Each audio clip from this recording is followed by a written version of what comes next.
Hello, this is Jeff Nelson with Silkworm Social. I want to welcome everybody to the Influencer Webinar Series and our first in the series, The Influencers Speak Their Mind, which is brought to you by Silkworm Social and Group High. We will be starting off today. We've got 4 prominent influencers with us that are going to be weighing in on what they do and how they go about doing it. But first, a couple of introductions and a little bit of housekeeping. We will be recording the session. It will be available. At the end, there will be a slide which has an email address to where you can email to get it. We will also be sending out transcripts, which will be available as well. So to introduce us, Silkworm Social, we are a brand connector between content creators and brands, and we help with influencers who drive purchasing decisions to drive awareness, endorsement, engagement, and sales. I've been doing influencer marketing for a number of years and work with top-rated bloggers in this field. And our very good partner, Group High, who's the leader in blogger intelligence, who we've been working with for a number of years as well. Really thought leaders in the influencer marketing world. Be sure to check out some of their ebooks and their blogs. They have great thought leadership information and things that can help you out. So my name is Jeff Nelson. I'm the moderator with Silkworm Social, and let's get into introducing our 4 influencers that we have on the phone today. So we're going to be talking to Amy Lockton, Elizabeth Mayberry, Natalie Pinto, and Molly Stillman. So let's start off with Amy. Amy is the author of Coffee Beans and Bobby Pins, and I'll let her do a little introduction on herself.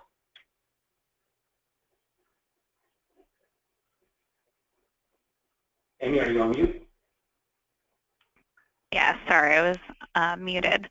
Hi, my name is Amy Lockton, and like he introduced me, I am the author of Coffee Beans and Bobby Pins. I've been blogging since 2012, and I live in Durham, North Carolina. I do work full-time, and I also blog full-time, so my life is a little crazy, but I make it work because I love it. And basically, I just cover lifestyle, DIY, home decor, and just anything that really inspires me. So I'm happy to be here today. We're happy to have you. Thanks for joining us, Amy. We appreciate it. Next up, we have Elizabeth Mayberry. She is the voice behind Oak and Oats. And Elizabeth, I'll let you introduce yourself. Hello, I am Elizabeth, and I am also so excited to be here. I blog at Oak and Oats, and it's a Colorado lifestyle blog. I focus a lot on healthy and intentional living and encouraging creativity and joy in just the everyday moments. So I've been blogging since 2010, and it's been a fun journey, and I've since just created a loyal and engaged following and just a huge passion for my brand, Oak and Oats, and just everything it is. I feature beauty and style, home, travel, Colorado, food and drink, living well, and just community living. So that's a little bit about me. Awesome. Thanks, Elizabeth. Glad you're here. Next, we have Natalie Pinto, and she is the author of The Fashionably Broke. Hi, guys. Yes, my blog is thefashionablybroke.com. I am located right outside of Washington, D.C. I've been blogging for a little bit over 4 years.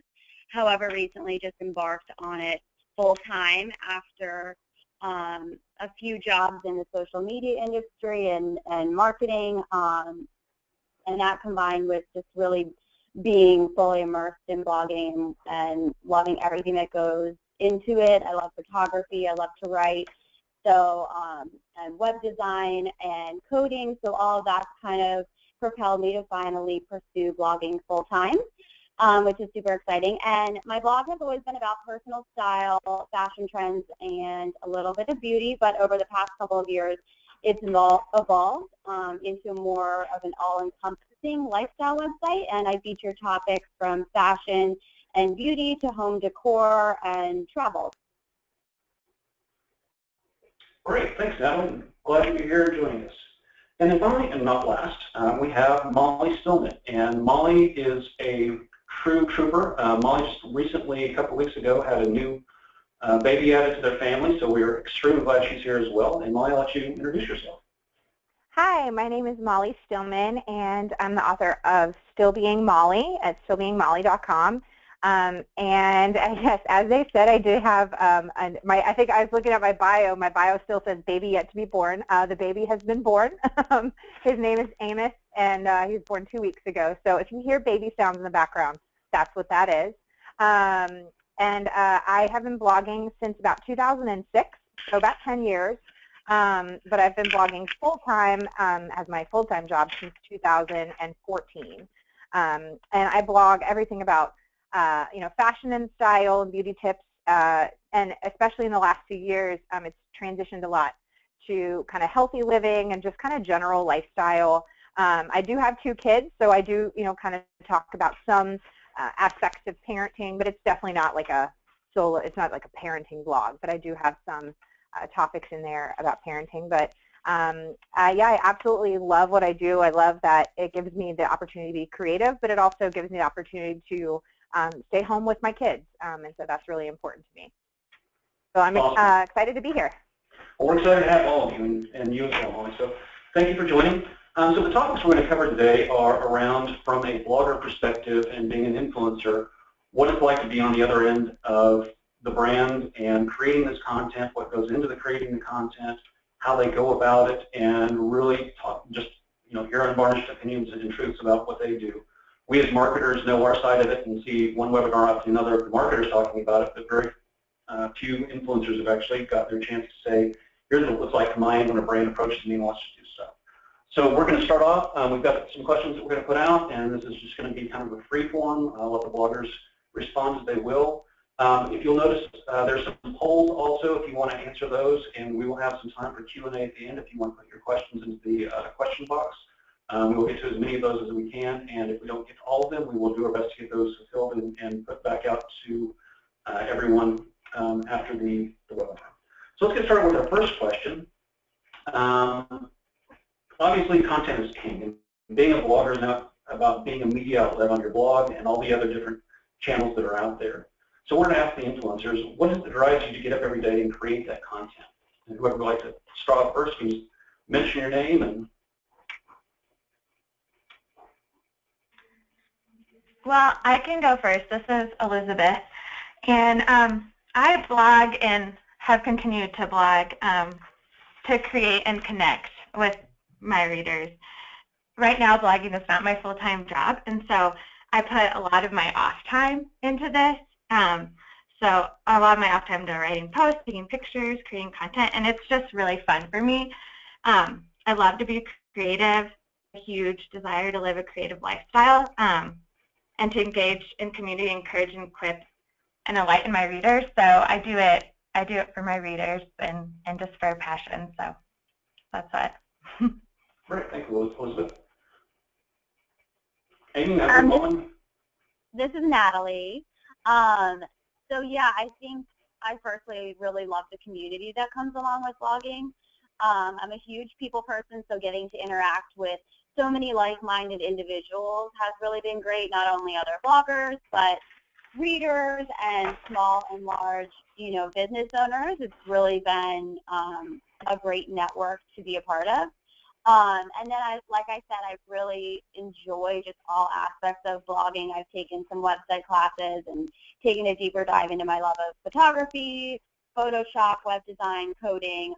But really my main goal is just to, I'm empowered by creating a beautiful, enjoyable space that people want to come to every day, that they can relate to and find inspiring content, and, just sharing my experiences. I think that's kind of the world that we live in. Everybody wants to have those personal relationships with influencers, and so it's a great way to really connect with people.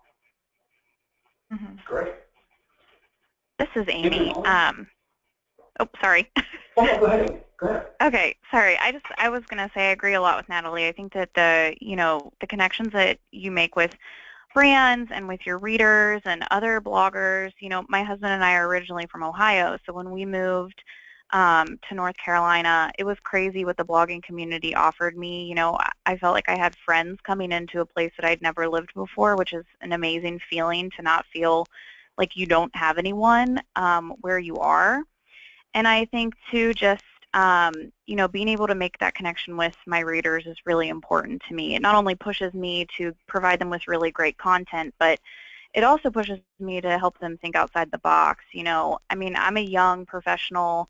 You know, my husband and I don't have thousands of dollars to spend on clothing, so I like to be relatable for my readers and show them, you know, ways that they can decorate their home, or ways that they can dress, or ways that they can, you know, tackle a project and not feel like they have to, you know, have all this money to be able to do it, and they can still do it well, and they can still do it, you know, with their own vision. And I just think it's really important to, you know, provide my readers with really good content, and that constantly means that I'm pushing myself to think outside of, you know, anything else I've ever done or anything else I've ever read. And it's great to have this community where you can kind of be inspired by other bloggers, but it also helps you create content that is unique to your own site and your own lifestyle.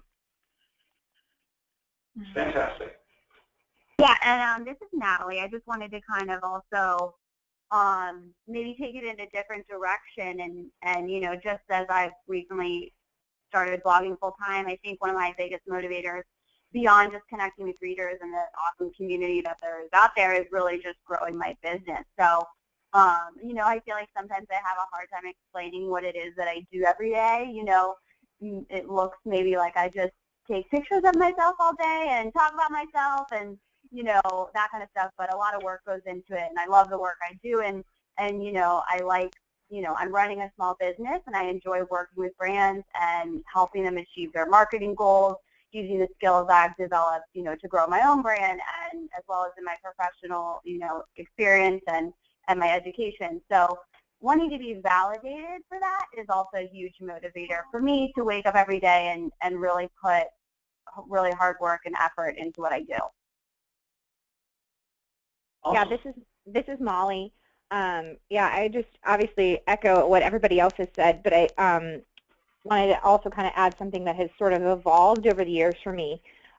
Since when I started blogging wasn't really a thing. It was just like, you know, like people were like, what's a blog? Back in, I mean, the mid-2000s when blogs kind of just were starting. And so I just did it as a creative outlet because I liked to write. I was a writing major in college, and so I just started writing, and that was what I did. And then over the years, I realized, like, oh, this is an outlet that people want to engage in. And then over the years, I also saw the positive impact it could have on my community and on organizations. So one of the things I really love to do is sort of use my blog and social media as a platform to give back and, you know, kind of look at causes that are important to me, and kind of, you know, shine a light on, you know, maybe some nonprofit organizations or ways of sort of just highlighting the good that we can do with our blogs and our platforms, because it's such a powerful voice. And so that's something that has also really motivated me over the years, to just use the content that I'm creating to also make a positive impact on people around me. Awesome. So it sounds like all of these are a very personal endeavor as well as doing good, and there's a lot more you get from being an influencer rather than just posting content and creating great things that you all create, but it's also a personal endeavor that your heart is very much into. So moving on to our next question. You interact with a number of brands and get solicitations from a bunch of brands every day.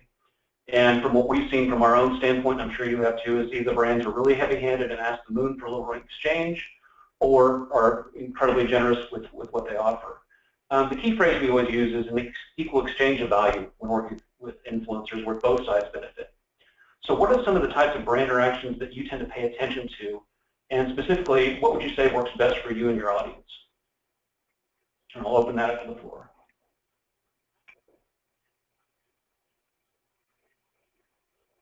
This is Natalie. So firstly, a big thing that stands out to me, you know, in the sea of emails that we get every day, that has also, you know, resulted in some of my most successful campaigns is, you know, if a pitch is specifically tailored to me, if I can tell that whoever is emailing me has looked at my blog, that truly believes it would be a good fit for my site, for my readers, you know, or did they just send this email out to anybody and everybody?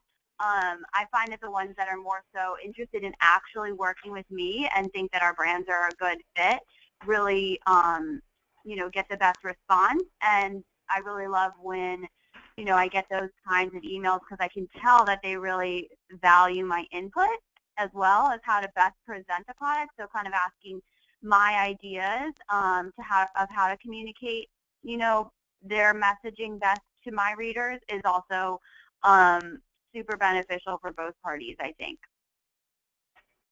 So that's just kind of one thing that stands out to me. So.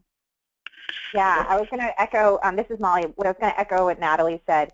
You know, over the years, at first I would respond to every email I got, and then I realized how unrealistic that is. And I mean, one of the things that can be frustrating is when I get an email that's just like, hey, blogger, comma, or like, hey, stillbeingmolly.com, or hey, still. I'm like, my name is in my blog title. It takes like 2 seconds to find that. And yeah, so when a brand really takes the extra step to make the pitch a little bit more personal is something that I really take note of.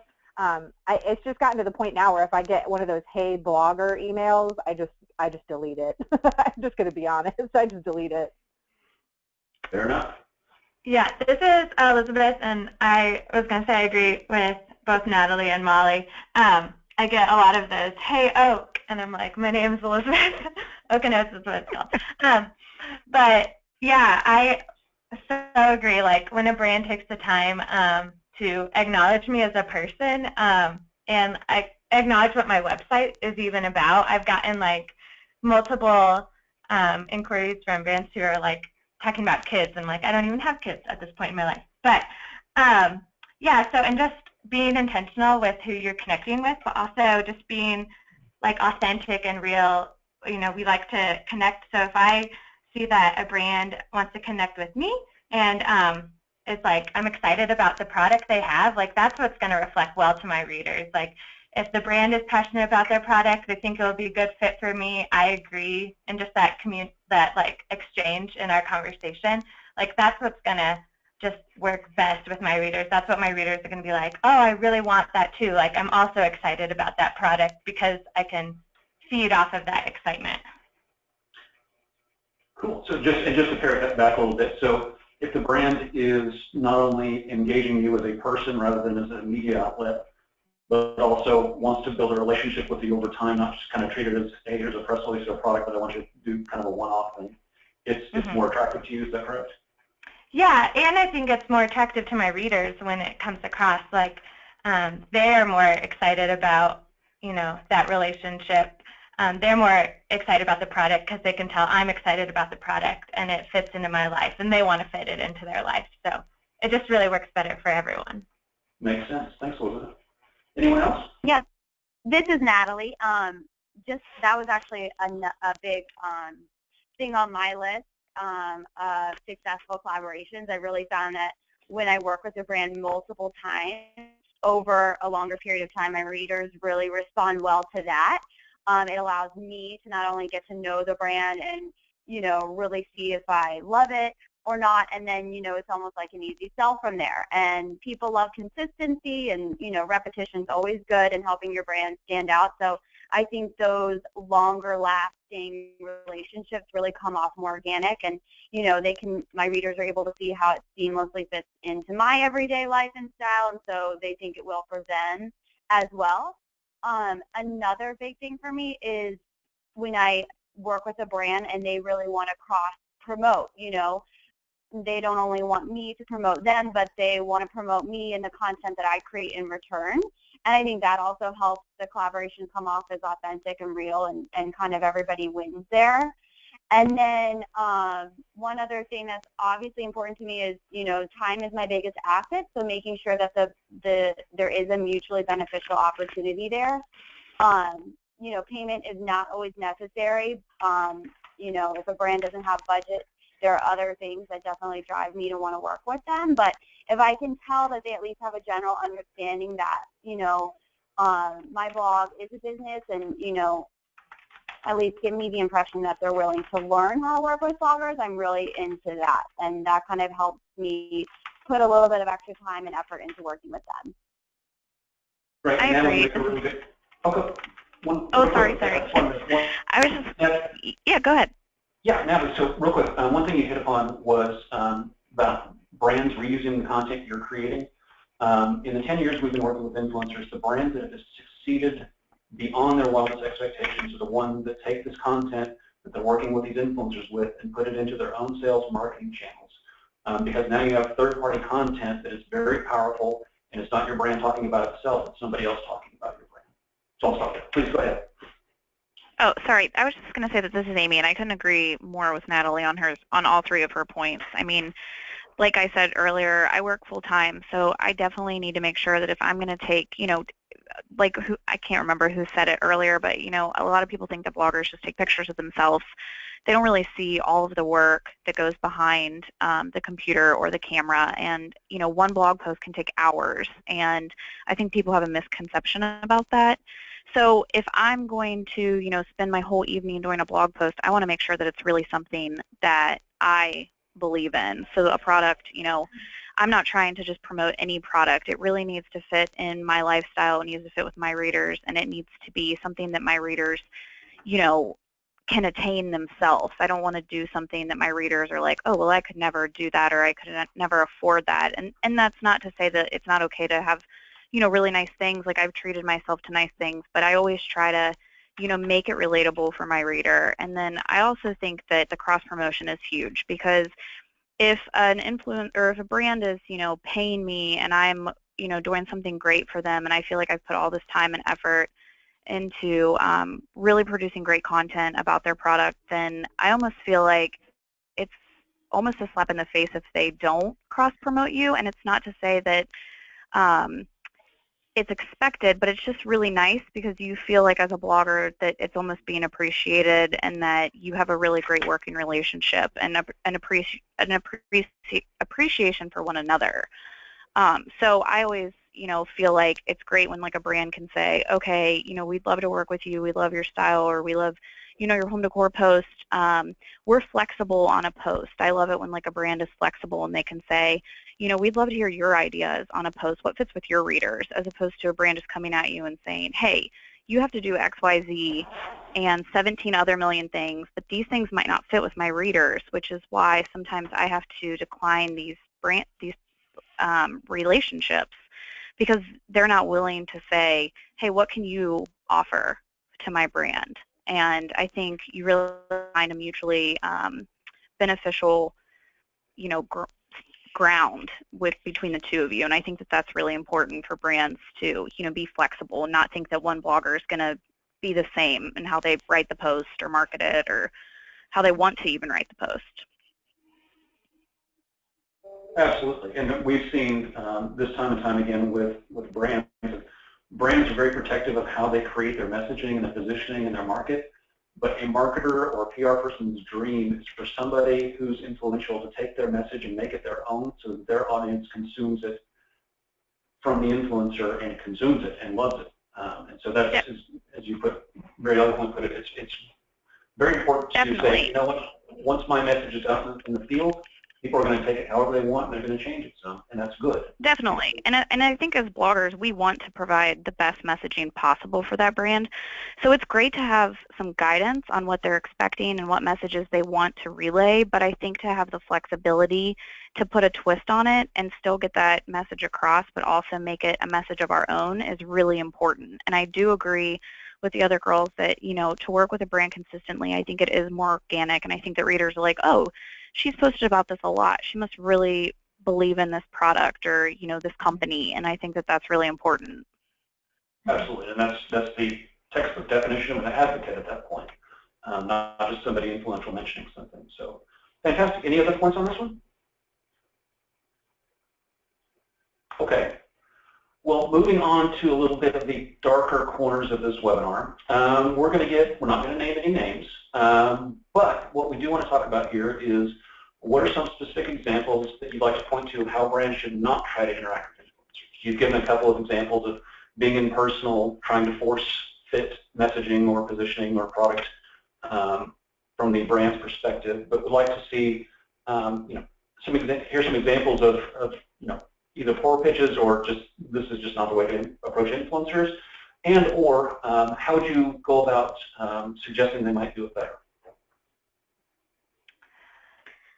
This is Elizabeth, and I get quite a few emails that start out a pitch, and it's like, do all this work, like we want you to create this post, travel tips, blah, blah, blah. They have a list of things. And then at the end, they're like, and you may be featured on our social media pages. So it's just like insulting.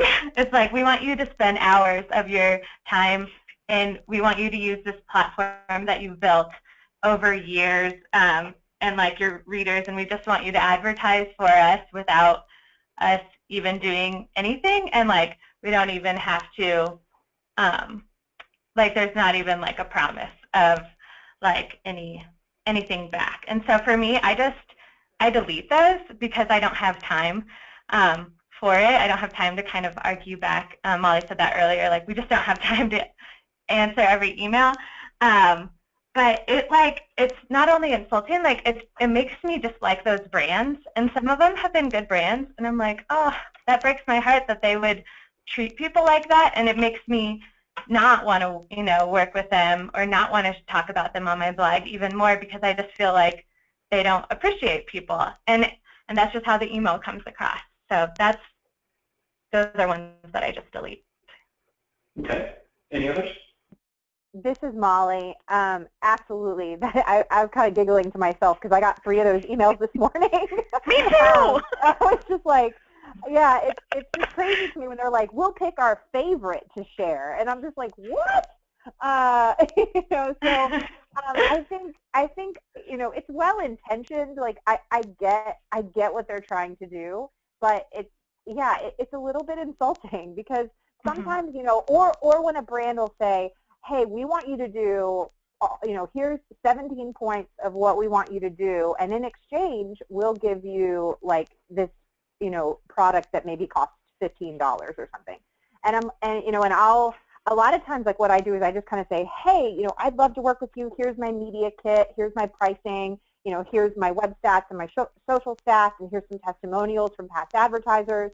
And then they'll write back to me and say, oh, well, we can't pay you to do this, but we want to give you product. And I go, hey, that's great, but it's hard to say sometimes. It's just like, this is my business, and as much as that product is great, that product doesn't pay my mortgage. So I've never gone to my mortgage company and said, hey, can I pay you in this free curling iron? And the mortgage company would laugh at me. So you know what I mean? So I think sometimes brands don't necessarily understand that this is also an income. We are working very hard for this, and like Amy said, and Natalie said, and Elizabeth said, a lot of time and effort goes into those things. And yes, there are definitely exceptions to the rule, but I'd say sort of just it shows a mutual respect for both the brand and the blogger when a brand says, hey, we would love to work with you. And even if sometimes they'll say, hey, maybe your pricing is not within our budget, what can we do? And then that's when sort of, you open up a conversation and a dialogue and negotiation to say, okay, well, maybe you can't afford my full price, but maybe we can do a social collaboration or something like that for a little bit of a sort of an introductory pricing point. I think that, again, that shows just sort of that mutual respect for each other and understanding that we're both businesses and we both want to help each other out. Yes. Fantastic. Yeah, this is Amy. I couldn't agree more with Molly, and I also received a few of those emails this morning, and I've also gotten a lot of like, hey, Coffee Beans, and I'm like, obviously not my name. I don't know who named their child Coffee Beans, but I agree 100%. Like Molly said, sometimes you get a brand that emails you, and it might be like one of your dream brands to work with. We, as bloggers, we all have those lists. Like, oh, if I, could just work with X, Y, Z. And sometimes it's just it's so great when a brand can be flexible too. So if I want to work with, company X, and they're like, well, we don't really have a budget. I agree. Try to work out something for social share. Or maybe it's, okay, well, we'd love to gift you this product now and see how this post goes. If it's a very expensive product, I can understand that. And I'm always willing to be flexible and talk through it. But to just say, like, oh, we want to send you a $10 necklace and we want you to put 7 hours worth of work into this. No, thank you. It's not that we don't appreciate their efforts, and it's not that we think that the company is not good enough. It's just, like Molly said, this is our job. I mean, even though I have a full-time job, I would love to blog full-time. So this is like, we're always kind of trying to get to that next level in, our careers with our blogs. I mean, we're trying to make this our livelihood. So we can't do a post that takes hours for a $15 necklace. It's just not feasible. This is Natalie. Just kind of on the flip side of that, one positive way that I think a brand can kind of, turn an email like that into a positive thing that I really enjoy and respect out of a brand or a PR agency is just, hey, like, we want to send you this. There's no strings attached. If you happen to love it, that's great. What's your address? Like, just keep it simple, keep it easy.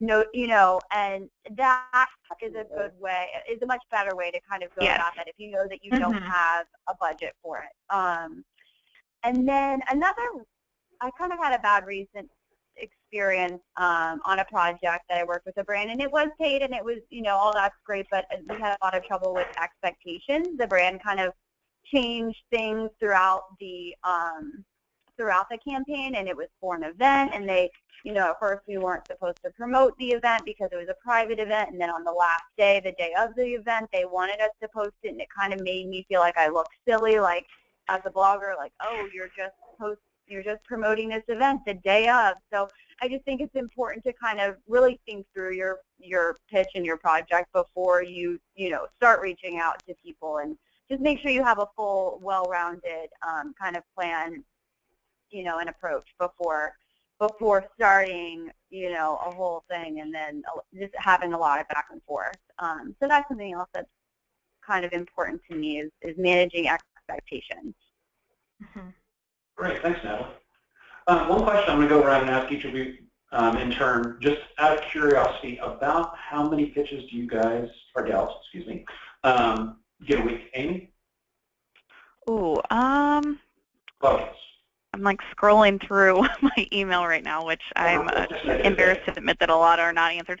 I mean, probably 10 to 15 emails a day, and like Molly said, you can't answer them all, and sometimes more and sometimes less, and sometimes, they're not those pitches, they're just kind of, hey, we want to work with you, but it's like one line, and I can't get back to all of them, and it's unfortunate. I mean, I definitely pay attention to the emails that have, more like personality put into them, personalization, things like that. Okay. Natalie? Did you say Natalie? Yeah. Cool. This is Natalie. Yeah, so I probably get, anywhere from 20 to 30, and I try to respond to all of them and just say it's not a good fit, and sometimes I've had brands come back to me and ask, why isn't it a good fit? And then we can kind of talk about it more if they care, or if they don't, then they drop off, and, at least I, kind of, try to respond and make some sort of connection, and maybe I'll stand out to work with in the future. But yeah, probably, between different events and just kind of press releases and stuff, you definitely get a good amount of them on a daily basis. Okay. Elizabeth? Yeah, I agree with everybody. I probably get about 10 or 15 a day. So, and depending on the week, just different seasons, especially like around Christmas, I feel like I get like 30 a day because everybody's like, talk about this for Christmas. But yeah, I try to respond as best to all of them. But obviously we can't have time to respond to each one. But yeah, passing on my media kit and trying to find ones that work best with OkaNotes, and not just working with everyone, because we don't have time or space to work with everyone anyways. Understood. And then Molly, how about you? Yeah, I would say about the same. I'd say anywhere from, kind of 15 to 20 pitches a day. And then, yeah, definitely like Elizabeth said, in the Christmas and even summer season or around holidays, they seem to really pick up. So yeah, it's definitely, I try to respond to as many as I can, and even if it's not a good fit. And I think that also says a lot about a brand that, if you do say it's not a good fit and they come back to you and ask why, and you kind of start that dialogue, it does say a lot about, the fact that they do care and they want to work with influencers. And sometimes in the end, after I've said it's not a good fit, they say, oh, okay, well, maybe what about this? And then all of a sudden it starts a dialogue, and then in the end we end up working together and it ends up being a great fit. So sometimes that initial pitch might not always be right, but then sometimes we're able to find something down the road that works. Fantastic. Great. So the next question we have, and we've touched on this a little bit in bits and places along the conversation here, talking about sponsored posts. As we all know, 3 to 5 years ago, if anybody even mentioned sponsored posts, you were spat upon and vilified as a big no-no, don't do it, you're bought and sold, types of things. And now sponsored posts is not only okay, it's becoming the du jour. We've seen, obviously starting in the fashion and lifestyle brands, where it's become the norm, and is now moving into B2B brands, enterprise brands, all sorts of different places, and it's starting to become the norm. So I wanted to talk about what goes into a sponsored post that you think brands should know about. We've touched on, some of these take hours, some other things. So what would you want brands to know about, if I'm going to be charging you for a post, here's what the work it's going to go into and how I'm going to promote it. This is Natalie. So I always, it's kind of outlined in my media kit what my sponsored post will contain at a minimum. I always try to custom tailor it, for each client, but some of the basic things are professional photography. I always include SEO optimization and social media promotion. I like to create a little bit of buzz and give teasers before the content's released and then promoting it afterwards on social media. And that between the whole, planning process, photography, editing, writing the post, SEO, linking, all of that great stuff can take anywhere from 10 to 12 hours, I would say, from start to finish, and that's usually spread out over 2 to 3 days. Okay. Yeah, this is Elizabeth, and I agree with a lot of what Natalie says. It is definitely a process. It starts with the idea. You have to figure out how this brand does fit into your life. I'm going to figure out how I want to wear this outfit and then where I want to take those pictures. Like if it's an outdoor brand or if it's more of a, cute downtown shopping. You're thinking of more like that whole thing. How is it going to be presented? How am I going to want to share this with my readers, with their messaging, and to be able to connect with my readers best? Then, you plan the photo shoot. You make sure you have time for it. I have to get my husband to take all my pictures, so we have to fit it into our lives. But yeah, and so you go down that, and then you format the post, and you write the post, and you schedule it, and you also schedule it on social medias, and we talked about this, but I have a curated Instagram feed, so I have to make sure it also, like, my pictures will also fit there because I love to share on Instagram with my new posts. So it all kind of has to fit together, and then after that, it's also interacting with my readers. Once the post is live and social media is out, that's like answering comments and engaging with my readers. That's all part of it, and that's also that's the good part for the brand too. When I'm responding comments who are like, oh my gosh, I do love that shirt that you got at that boutique. That's so cool. I'm just looking at their website now. And that friendship, kind of that engaging with the readers once even the post is live. And so it's a journey, a process. Yeah. Okay. This is Molly. Yeah, and then if you think about also maybe a product that, if it's not something that's style related, maybe it's, a DIY project, or maybe it's sort of, maybe it's a home decor project. Then you're talking about hours and hours of maybe photographing a tutorial, which can take a really long time. Or sometimes, you might include some video content, and then you're talking about, double that because you got to shoot the video, you got to edit the video, you got to upload the video. So some things can take even longer. While a style post might take 12 hours, a lot of times like a tutorial can sometimes take twice as long. So you got to think sort of around that as well. So it might take setting up a styled shoot, and collaborating with maybe other businesses. And then I think it was Elizabeth that said that her husband takes her photos. I used to take my own because I love photography. But that process was just, it got to be a little bit too cumbersome. So now I pay a photographer. So I'm also, I'm investing back into my own business to make sure that the content that I'm creating, looks good. So I'm paying a professional photographer. So if I'm working with a brand, and they're not going to pay me, I'm actually losing money on that post because I have to pay a photographer. So, I think thinking about those things as well is really important. Yeah, I agree with everything that all three of the ladies said, because like Molly just said, sometimes I pay a photographer too. That's money out of my pocket. That's, I might even pay the photographer more than the brand is paying me in some cases. Or, my husband and I just recently bought a new camera, so that's a huge expense, and just taking the time to make sure that everything gets right, or like Molly said, setting up a shoot, if I do like a home decor post, I have to clean my house first. So not only is that, time going in, but then I'm buying flowers to make the photos look lovely, and I'm making sure that, I have an Instagram shot as I'm doing it. So, I might take photos with my really nice camera, but then I'm also making sure that I'm taking an Instagram photo, so that I can not only have an Instagram photo that's just from my phone camera, but also from, my DSLR.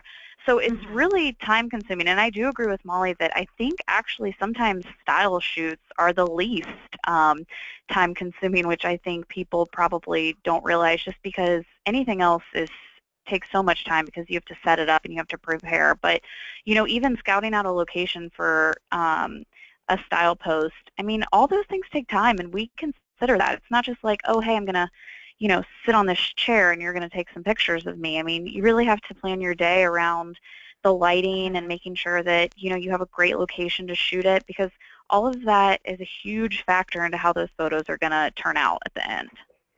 Yes.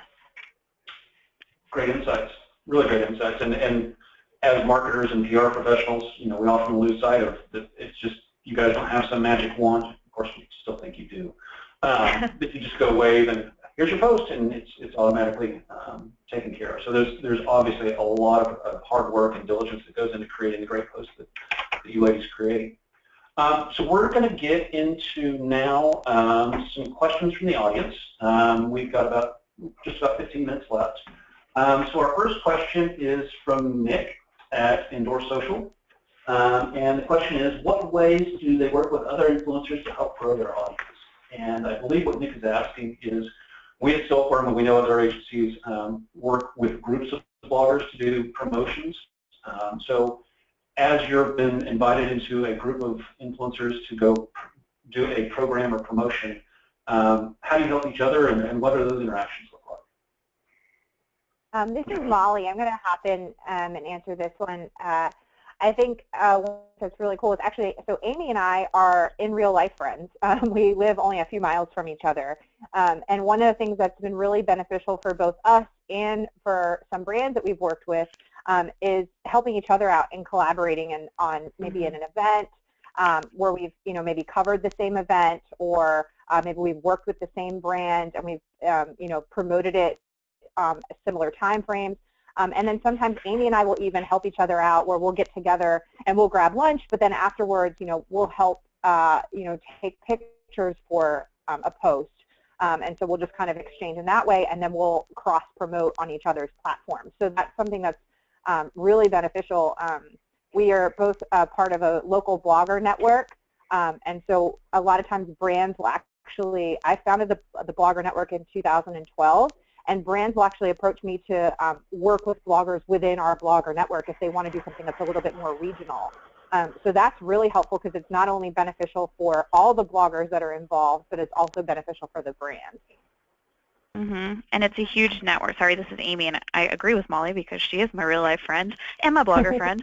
And it's just amazing to have people nearby that not only can help cross-promote you, but actually understand, because it's amazing. I mean, I have a ton of girlfriends that don't blog, but it is amazing when you meet somebody and you're like, okay, you understand.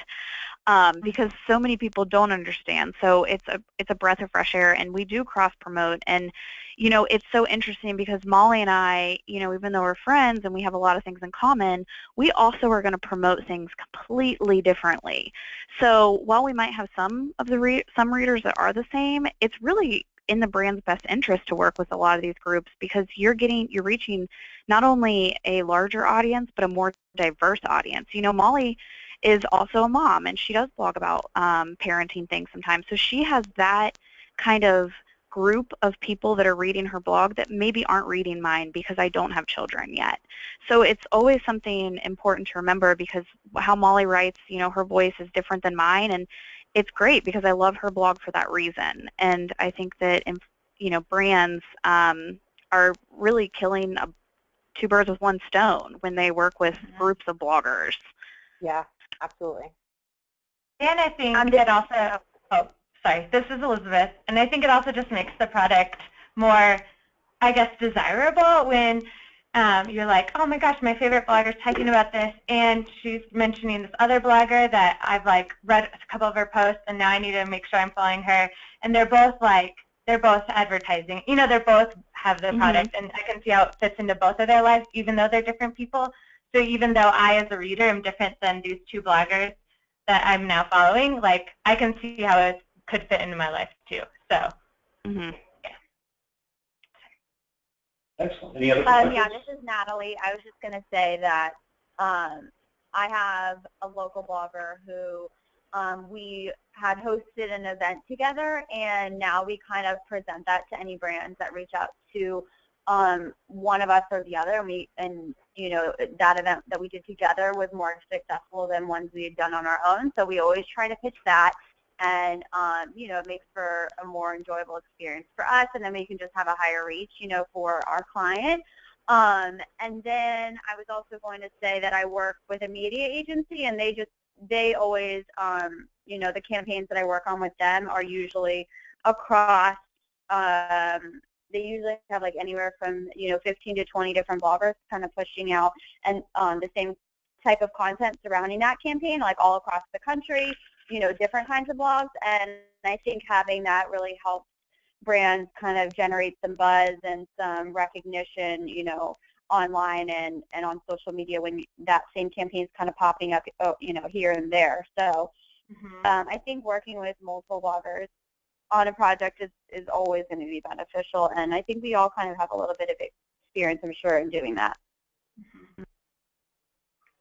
Excellent. Good deal. Next question we have is from Caitlin at Versa Marketing. What does working with a brand multiple times look like for each of you? So I think what they're asking here is... I couldn't hear the question. Yeah, sure. What does working with a brand multiple times look like for each of you?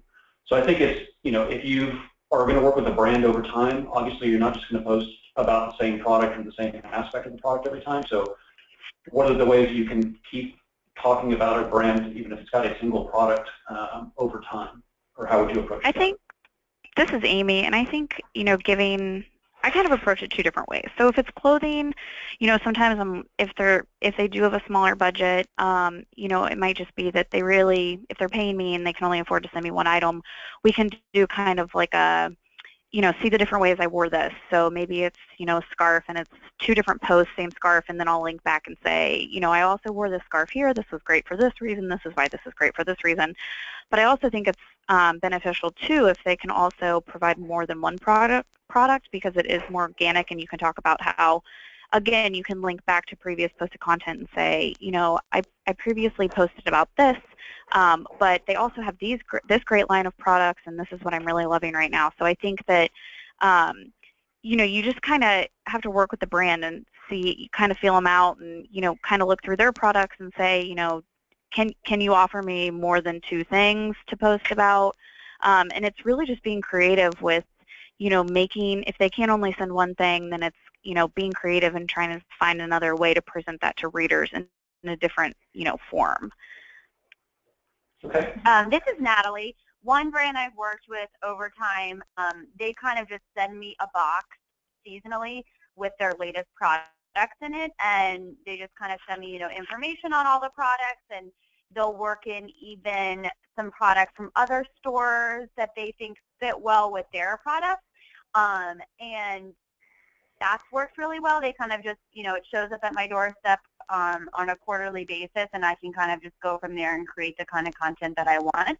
So I think that's really a great way to do it. And then I also work with a hair salon, and we, that's been a really long, ongoing partnership and has been one of my most successful partnerships as far as, the response and that we've gotten for the client. But that one I always make sure to post if I visit the salon, like every time I go, whatever it is, the smallest service, the biggest service, anytime I can, just to kind of remind my readers that I'm going there on a regular basis. And then we also will do different types of posts throughout the year, whether it's a new, hair product they're carrying, whether it's a tutorial, whether it's shampooing tips from, the star shampoo girl at the place, or, so just trying to think of different unique content ideas to reach a broader audience. Makes sense. Any other thoughts on that? This is Molly. Sorry. I was just going to say real quickly, I think one of the cool things that has happened to me over the last couple of years is I've gotten to work with brands that I actually talked about and wrote about before I even collaborated with them. So it was a brand that, I just genuinely loved. They noticed that I was writing about them, and they reached out and said, hey, how can we work together? And, you've already written great content about us, and it wasn't even a formal collaboration. We'd love to actually work with you and kind of appreciate the fact that you've written about us before because you clearly love us as it is. And that's something that's been really cool.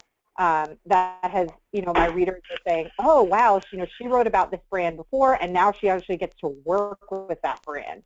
And so that kind of shows sort of that long tail effect of, working with them both inside and outside of paid collaborations, which gives even a little bit more, I don't know if the word is legitimacy or sort of, kind of backs up what I'm saying about that brand, because it's a brand that I'd write about even if they weren't paying me.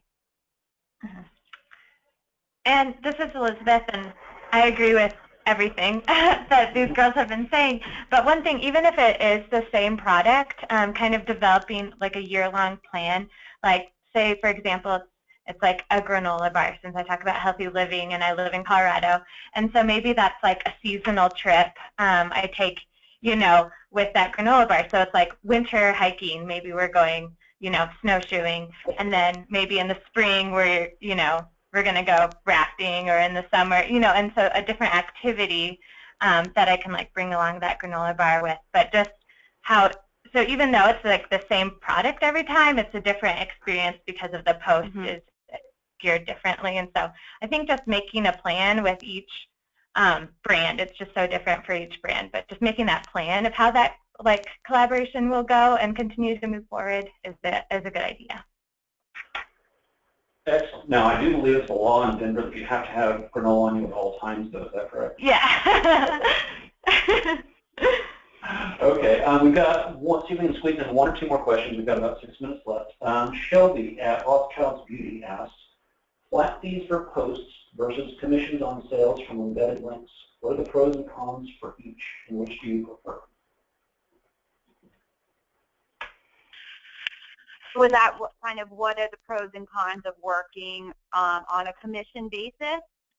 I think it's the question revolves around. I mean, you've got the option. Some people come and say, "Hey, we'll give you commissions on if you put links for every time you get clicked through, we get a sale. We'll give you a piece of the action." Versus just, "Hey, we're going to pay you to post something." which method do you prefer more, and are there any pros and cons that you see for doing that? Okay, yeah, this is Natalie, and I kind of think of myself as more of another marketing and advertising outlet, you know, beyond traditional marketing such as print ads and stuff like that. So I really prefer to, rather than sales almost, you know, so I really prefer payment up front just to cover costs on my end. But, you know, and I do think that using a blog as an advertising source is more of a personal, approachable means of reaching your audience, and I truly believe that. So I'm kind of an avid pusher of just kind of payment up front. It helps me to be able to pay my photographer to be able to create that better content. You know, sometimes I just don't have time to kind of push out a product enough to really, like, you know, dive into a whole full commission-based thing. You know what I mean? So, but it works as well. So I just prefer to have payment up front. Mm-hmm. I agree with Natalie. This is Elizabeth again. But there's also just more of the sponsorship. It's like a brand awareness. So there's a lot of products I work with that, yes, you could buy online, but I can also, next time I'm at the grocery store, just pick it up. Or next time I'm at Target, it's right there. So I like to do more sponsored posts because it's like introducing this idea of how this fits into my life with my readers, and they may not click on the link to buy it and order it online and take longer, but they might be at the store later that day and pick up the product because they remember my post about it. So, and it does depend on the product, I guess, how that would work, but I lean more towards, like, I agree with Natalie, it's more of, I'm more advertising than sales, I guess, but yeah, like, this is how it fits in my life. Yeah, I think, you know, kind of our main focus is to help build brand awareness, help grow social media followings, you know, if you're an Instagram promotion or whatever, create video and photo content that brands are able to use for their own marketing materials and social media and websites. You know, we're working for you in that way, and that's kind of the relationship that I like to focus more on. And it's more fun for me. I enjoy doing that kind of stuff more so anyway. So. This is Molly. Yeah, one of the things that before I blogged full-time, I also worked in digital marketing. And one of the things I always said to advertisers was, like, you have to think about how you personally interact with advertising online. So, you know, a lot of times we interact, you know, people think like, oh, because it's on the web and because we can track it, that, you know, that if we're not getting a certain amount of clicks or we're not getting a certain amount of sales online, that the advertising campaign on a, you know, on a blog or on a website was a dud. But the fact is we actually, as people, think about how you consume advertising online. You know, if you go to a website, you might see a web banner or you might see an influencer speak about a brand, but you might not necessarily act on it right away. And like Elizabeth was saying, you know, just like when you see a commercial on TV or you see a billboard on the highway or you see an ad in a print magazine, you know, you consume that information and that advertisement exactly the same as how you consume it online. And so a lot of times we don't necessarily click through right away and purchase. We don't necessarily click that banner ad. We don't necessarily click that referral link. We might, you know, take that time, we see it, we process it, then maybe we see it on another blog or another website, and then, you know, a week or two later you say, oh yeah, I remember a couple people talked about this, and then you go on your own, and there's no, you know, you go on your own to that store, you go on your own to that website, and there's no actual tracking of that sale. But you know, you did make a sale with that brand. So, you know, for that brand, but they couldn't necessarily track it because, again, you know, somebody might have acted on it a couple weeks later, or they went into the store to purchase. So I think a lot of times brands don't necessarily understand that digital advertising is consumed the exact same way that it's consumed in print, television, radio, and billboard advertising. So setting those expectations up at the beginning is really important. Fantastic. Molly, thanks for that answer. So we are up against our hour. Thank you all for participating. This has been fantastic. Amy, Elizabeth, Natalie, Molly, great responses. We're looking forward to our next one in the series. And there was a question that we're not going to be able to get to, but bonjour to Charles from Affinity in Paris, a web marketing agency. And I want to answer this one with the transcript, and we're going to follow up with the gals afterwards so you can answer this question, which is, your audience is sick of seeing too many branded pieces of content on your blog, which is a great question, and we've had long discussions with influencers about how they approach that.